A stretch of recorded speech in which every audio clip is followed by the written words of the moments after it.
आनंदमन परिवार, दीपवंदन एंटरप्राइजेस चंद्रपूर. चला जगण्याचा खरा आनंद शोधूया. सन 1893 थोर स्वातंत्र्य सेनानी आणि सामाजिक कार्यकर्ते लोकमान्य टिळक यांनी गणेश उत्सवाची सुरुवात केली.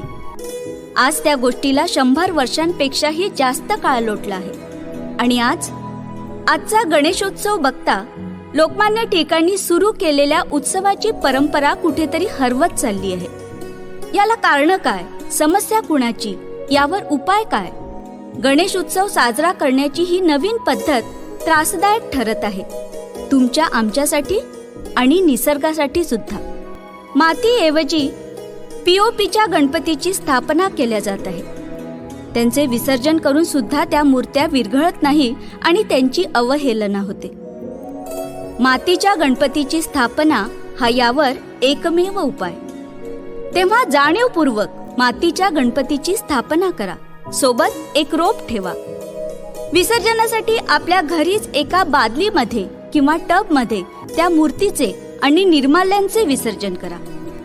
8 तासात मूर्ती आणि निर्माल्य एकत्र होतात आणि त्या विरघळलेल्या मूर्तीची माती एका कुंडीत टाकून त्यात तुळशी रोप लावा आणि त्या कुंडीला आपल्या अंगणात सजवा. आपले गणपती बाप्पा आपल्याच घरी. आपण म्हणाल, पीओपीचे गणपती घेतले, आता त्याचं काय करायचं? पीओपीचे गणपती नदीमध्ये किंवा तलावात विसर्जित न करता कृत्रिम तलावांचा वापर करा. या काळात ठिकठिकाणी कृत्रिम तलावांची निर्मिती केली जाते. आपला देव आणि आपल्या निसर्गाची काळजी घेणं ही आपलीच जबाबदारी आहे.